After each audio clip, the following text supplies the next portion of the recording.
Hi friends, I hope you all are doing well. मेरे channel study cafe पे आप सभी का स्वागत है। तो फ्रेंड्स, कल से आप न्यूज देख रहे हैं कि सुप्रीम कोर्ट ने भारतीय एयरटेल को 923 करोड़ का जो रिफंड ऑर्डर था, उसको क्वैश कर दिया, जो हाई कोर्ट का ऑर्डर था। अब ये इस मामले की वजह से अगर आप देखेंगे तो भारतीय एयरटेल के शेयर प्राइस पे भी असर पड़ा है, बिकॉज 923 करोड़ जो है वो काफी बड़ा अमाउंट है। तो आज हम इस वीडियो के जरिए डिस्कस करेंगे कि एक्चुअली में क्या किस्सा था। अच्छा, अगर किसी को ये जजमेंट पढ़नी है, क्योंकि जजमेंट बहुत इंटरेस्टिंग है, थोड़ी बड़ी जरूर है, लेकिन हाँ, ये लैंडमार्क जजमेंट है अपने आप में। और जो भी जीएसटी में प्रैक्टिस कर रहा है उसको ये जजमेंट जरूर पढ़नी चाहिए। So it is available on our website studycafe.in। तो आप यहाँ से ये जजमेंट को डाउनलोड कर सकते हैं। तो फ्रेंड्स, अब क्या देखते हैं सुप्रीम कोर्ट ने कहा। तो सबसे पहले तो सुप्रीम कोर्ट ने बोला कि उनके हिसाब से यहाँ पे जो प्राइमरी ग्रीवेंस था वो ये था कि क्योंकि जुलाई, अगस्त, सितंबर 2017 में जीएसटीआर 2A ऑपरेशन में नहीं था। उसकी वजह से क्या हुआ, उसकी वजह से हमारा टैक्स पेयर जो है वो इनपुट नहीं ले पाया, उसको इनपुट डिनाई हुआ। और क्योंकि इनपुट नहीं ले पाया तो यहाँ पे उसे अपनी जो आउटपुट टैक्स लायबिलिटी है वो कैश में पे करनी पड़ी। तो again this lead to a double taxation. और अगेन ये एक अनफेयर एडवांटेज मिली टैक्स अथॉरिटीज। अच्छा जी, अब डबल टैक्सेशन कैसे हुई? डबल टैक्सेशन ऐसे हुई कि जब मैंने कोई गुड्स लिया या सर्विस ली, तो मैंने उस वक्त वेंडर को पेमेंट करते वक्त टैक्स भी पे किया। ऑब्वियसली जब मैं उसको टैक्सेबल वैल्यू की पेमेंट करूंगी तो ऑब्वियसली टैक्स लायबिलिटी की पेमेंट करूंगी। अच्छा, और पहले तो ये पेमेंट हुई, और दूसरी चीज, जब मेरे को इनपुट लेना था, क्योंकि मेरे को इनपुट तो मिला नहीं, तो एज अ रिजल्ट क्या हुआ, जो मेरी लायबिलिटी थी वो मुझे कैश में पे कर। तो इस वजह से, क्योंकि दो बार मैंने फिर कैश में पे कर दिया, एक बार मैंने अपने वेंडर को पेमेंट की, एक बार मैंने सरकार को पेमेंट की, तो यहाँ पे डबल पेमेंट हो गई टैक्स की। अब इसमें सुप्रीम कोर्ट ने एक बहुत बड़ी बात बोली कि क्या जो रिट पेटिशनर था वो फुल्ली डिपेंडेंट था जीएसटीआर 2A पे अपनी लाइबिलिटी को पे करने के लिए?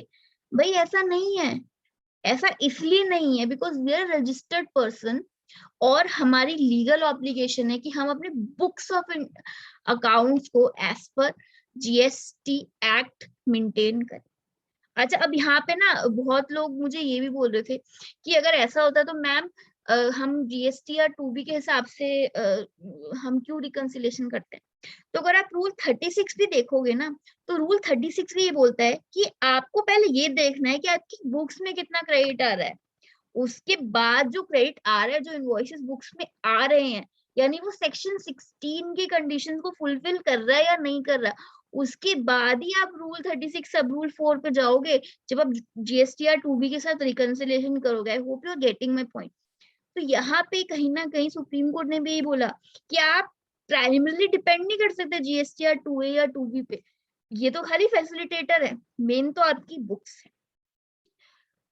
एक बात ये सुप्रीम कोर्ट ने बहुत बड़ी बोली। अच्छा, फिर और भी कुछ बातें हुई। और क्या बातें हुई कि सुप्रीम कोर्ट ने बोला कि हम जीएसटीआर 3B की अमेंडमेंट को अलाउ नहीं करेंगे, रिवीजन को अलाउ नहीं करेंगे। अमेंडमेंट तो अभी भी होता है, अमेंडमेंट जीएसटीआर 1 का भी कर सकते हो और 3B का भी कर सकते हो।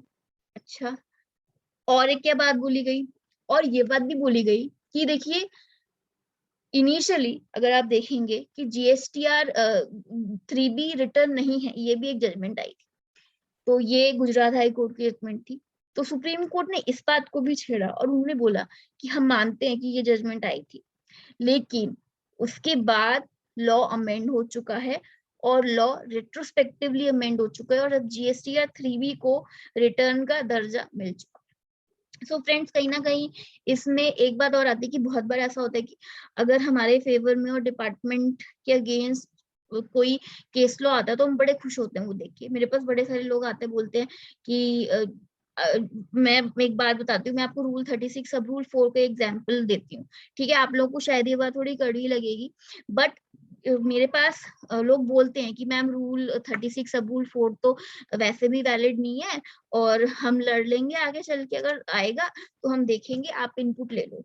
तो फ्रेंड्स सबसे पहले तो ये जो सोच है ना ये गलत है, क्योंकि कहीं ना कहीं ऐसा पास में भी देखा गया है कि अगर कुछ डिपार्टमेंट के अगेंस्ट आता है तो रेट्रोस्पेक्टिवली लॉ अमेंड कर दिया जाता है। तो इट्स बेटर कि आप ये बात को ऐसे ही नहीं बोल सकते कि हम लड़ लेंगे, हम लिटिगेशन में चले जाएंगे, बिकॉज लिटिगेशन में जाना भी अपने आप में एक पूरा खर्चे वाला काम है।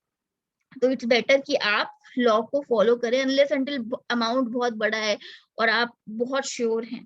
तो बहुत बार लोग ऐसे ही बोल देते हैं मजाक मजाक में, तो वो चीज नहीं करनी चाहिए, क्योंकि कहीं ना कहीं जो 3B के केस में हुआ, अब देखेंगे जो रेट्रोस्पेक्टिव अमेंडमेंट आई, क्योंकि बहुत सारे लोगों की उम्मीदें टिकी थी।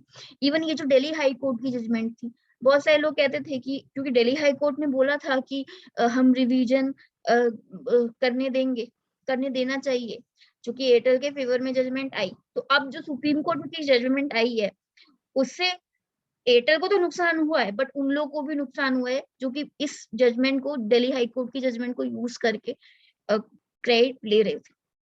और एक बात और बोली इस वाली जजमेंट में सुप्रीम कोर्ट ने, अगर आप पढ़ेंगे, कि एक आईटीसी लेने की एक टाइम लिमिट होनी चाहिए। हम ऐसा नहीं कर सकते कि आपको अनलिमिटेड, यहाँ पे भारतीय एयरटेल का नाम लेके बोला कि आपको अनलिमिटेड टाइम दे दिया जाए कि आप अनलिमिटेड टाइम तक अपने आईटीसी को क्लेम करते ही रहें। तो ये कुछ बातें थी जो कि जजमेंट में बोली। मैंने बातों को समराइज मैनर में बताया है। आप जब पढ़ेंगे तो आप पूरा डिस्कशन जो हुआ है विद जो केस लॉज कोट करे हैं और विद द जो relevant text of the section quote करा है वो सारा पढ़ेंगे, तो यू विल एंजॉय डेफिनेटली। जो भी जीएसटी में प्रैक्टिस कर रहा है उसको ये जजमेंट पढ़नी जरूर चाहिए।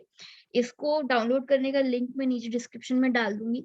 अच्छा, अगर आप लोग को ये वीडियो अच्छा लगा तो प्लीज लाइक कीजिए, इसे शेयर कीजिए और मेरे चैनल को सब्सक्राइब कीजिए। Thank you very much friends, have a nice day.